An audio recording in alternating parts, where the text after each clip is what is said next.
Огромен интерес ке правните субјекти во Прилеп за поставување на соларни панели за производство на струја. Само лани општина Прилеп издала над 40 решенија за поставување на вакви панели на покривите на компаниите и 6 одобренија за градба за поставување на вакви фотоцентрали на земја. Со Законот за енергетика се дозволи поставување на вакви панели на покривите од индивидуалните куќи до 6 киловати, за што исто така имало заинтересираност и за што не треба добивање на решение за градба. Сепак мора да има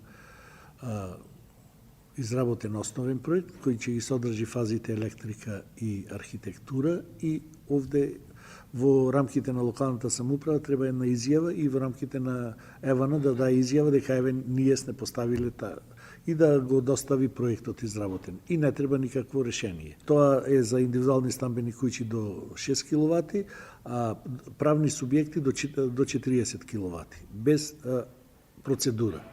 Се што е над 40 киловати си следува законската процедура. Со несмалено темпо продолжили и барањата и оваа година. За само еден месец до секторот за урбанизам во Прилеп имало доставено над 30 барања за разгледување за поставување на вакви фотоцентрали на земја.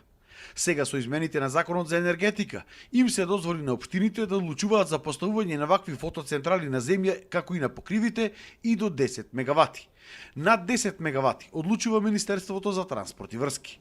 Но од друга страна се јавува друг проблем на кој што треба да се внимава. Во светот каде што се поставуваат вакви фотонапонски панели измислиле дупло искористување на површината, значи се подигнуваат на повисоко ниво, а одоздола се искористува за земјоделска површина. Кај нас уште не сме дојдени до тоа ниво и така да таа земјоделска површина во тој период на искористување од 20 до 25 години останува необработлива.